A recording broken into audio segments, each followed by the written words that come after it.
बघा, आईच्या ठिकाणी काय आहे? आईच्या ठिकाणी कळवळ आहे.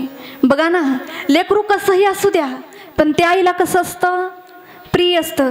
लेकरू कसंही असू द्या पण त्या आईला कसं असतं? प्रिय असतं. हो, लेकरू काळमिट्ट होतं, नाकामधून सर्दी येत होती, पोट वाढलेलं होतं आणि ते लेकरू रस्त्यावरून येत होतं आणि आई समोरून येत होती आणि आई काय म्हणते? आला माझा भाग. आई काय म्हणते? आला माझा भाग. ते कसं असतं? काळमिट्ट असतं, नाकामधून सर्दी येते, डोळ्यामधून अश्रू येतात, तरी आई काय म्हणते? आला माझा भाग. आईच्या ठिकाणी काय आहे? कळवळ आहे. बघा, अशीच एक महिला हळदी कुंकवाच्या कार्यक्रमाला निघाली होती. तेव्हा तिने 1 लाखाची साडी परिधान केली होती. महिला मंडळ, 1 लाखाची सुद्धा साडी असते बरं का. तिने 1 लाखाची साडी परिधान केली होती आणि आपल्या लेकराला कडेवरती घेतलं आणि हळदी कुंकवाच्या कार्यक्रमाला निघाली होती. तेव्हा लेकराच्या नाकामधून सर्दी आली. तेव्हा त्या आईने लेकराची सर्दी पदराने पुसली आणि शेजारची बाई म्हणाली, अगं तुझी ही 1 लाखाची साडी आहे आणि तू 1 लाखाच्या साडीने लेकराची सर्दी पुसली. तेव्हा ती आई म्हणाली, अगं ह्या 1 लाखाच्या साडीचं काय घेऊन बसलीत? काय म्हणाली? अगं ह्या 1 लाखाच्या साडीचं काय घेऊन बसलीत? हा तर माझा सोन्याचा गोळा आहे. काय म्हणाली? हा तर माझा सोन्याचा गोळा आहे. बघा, आईच्या ठिकाणी काय आहे? कळवळ आहे. पण ऐका, महिला मंडळ, प्रेम तिथं प्रेम ठेवा आणि संस्कार तिथे संस्कार ठेवा. बघा ना, मुलगा दारू जरी पेला ना तरी आई काय म्हणते? माझा मुलगा दारू पेणारच नाही. पण ऐका, प्रेम तिथं प्रेम ठेवा आणि संस्कार तिथे संस्कार ठेवा. का? बघा ना, ह्या आजींनी आपल्या मुलांना किती संस्कार दिले. ह्या कार्यक्रमावरून दिसून येतं ह्या आजींनी आपल्या लेकरांना किती संस्कार दिले. तुम्हाला जर वाटत असेल ना आम्ही गेल्यानंतर आमच्या लेकराने सुद्धा असाच कार्यक्रम केला पाहिजे, तर लेकरांना काय द्या? संस्कार द्या. ऐका, या जगामध्ये मुलं वडिलांच्या नावावरून ओळखली जातात, पण अशी काही 2 मुलं होऊन गेली ती आईच्या नावावरून ओळखली जातात. एक हनुमंतराई आणि 2 छत्रपती शिवाजी महाराज. बघा ना, हनुमंतराई सुद्धा आईच्या नावावरून ओळखले जातात. ज्या वेळेस हनुमंतराय पोटामध्ये होते ना तेव्हा अंजनी माता ऋषिमुखी पर्वतावर ओम नमः शिवाय नामाचा जप करायच्या. बघा ना, अहो अंजनी मातेमध्ये एवढं सामर्थ्य होतं. अंजनी मातेचं दूध जरी दगडावर पडलं ना तर त्या दगडाला सुद्धा छिद्र पाडत होतं. एवढं वज्रशील होतं, एवढं हनुमंतराय म्हणून महाबली होते. बघा, आणि 2 छत्रपती शिवाजी महाराज सुद्धा आईच्या नावावरून ओळखले जातात. ऐका जिजाऊ मातेची कथा. जीवनामध्ये कितीतरी सोसाव्या लागल्या व्यथा आणि छत्रपतींना तत्वज्ञान दिलं ज्ञानेश्वरी गाता. त्यांचं नाव जिजाऊ राजमाता. ऐका, छत्रपती शिवाजी महाराज एकच दिवस तमाशा बघायला गेले होते. तेव्हा जिजाबाई साहेबांनी छत्रपती शिवाजी महाराजांच्या कानाखाली दिले आणि सांगितलं, राजा तुम्हाला बाई नाचवणारा राजा नाही व्हायचं. काय म्हणाल्या? राजा तुम्हाला बाई नाचवणारा राजा नाही व्हायचं, बाई वाचवणारा राजा व्हायचंय. काय म्हणाल्या? बाई वाचवणारा राजा व्हायचंय.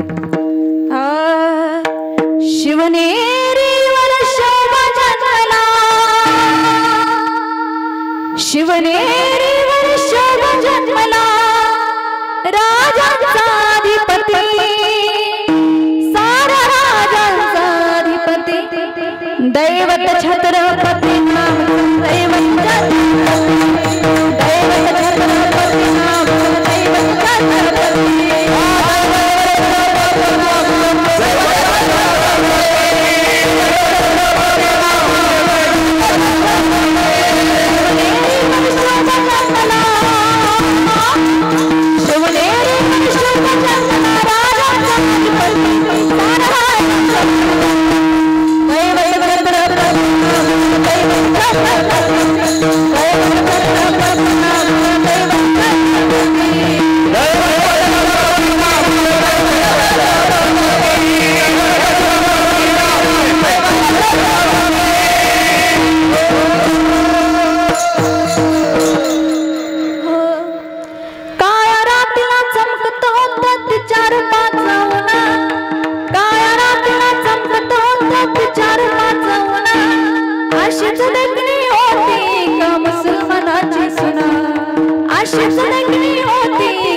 राजांवरती किती संस्कार होते. अहो, कोणत्या तरी एका मुसलमानाच्या व्यक्तीने राजांकडे एका स्त्रीला पाठवलं. तेव्हा राजाने तिला चोळी बांगडी केली आणि राजांनी सांगितलं, ए आई तू परत जा. बघा किती संस्कार होते माझ्या राजांवरती. म्हणून लेकरांना संस्कार देणं फार गरजेचं आहे. अरे जीवनामध्ये तुम्ही लेकरांना शिक्षण कमी द्या, पण जीवनामध्ये संस्कार फार महत्त्वाचे आहेत. ऐका ना, माझ्या राजांचं किती शिक्षण झालं होतं. BCom झालं होतं, BSc झाले होते, BA झालं होतं. सांगा ना, जिजाऊमाता राजांना ABCD नव्हत्या शिकवत. जिजाऊमाता काय करत होत्या, महाभारतातील रामायणातील अशा शूरवीरांच्या गोष्टी सांगत होत्या छत्रपती शिवाजी महाराजांना. म्हणून छत्रपती शिवाजी महाराज आज शूर आणि वीर निघाले. बघा ना, आज छत्रपती शिवाजी महाराज नसते ना, काय झालं असतं. बघा विचार करा, एवढे उपकार आहेत आपल्या राजांचे. म्हणून जीवनामध्ये संस्कार फार महत्त्वाचे आहेत. म्हणून महिला मंडळ, प्रेम तिथं प्रेम ठेवा आणि संस्कार तिथे संस्कार ठेवा. म्हणून आईच्या ठिकाणी काय आहे, कळवळ आहे. आणि आई ज्या मुलाचा पोटात 9 महिने 9 दिवस भार वाहते, त्या लेकराच्या हिताकरिता आई वाटेल ते कष्ट सहन करते. पोटी भार वाहे त्याचे सर्वस्व हिस आहे. बघा, मी मगापासून बडबड करते. टाळकरी टाळ वाजवतात, विणेकरी विणा वाजवतात, मृदंगाचार्य मृदंग वाजवतात, पेटी मास्तर पेटी वाजवतात. तुम्ही मात्र गप्पच बसलाय. आता चला सर्वांनी हात वर करा आणि संप्रदायाच्या नेमाने भजन करा. विठोबा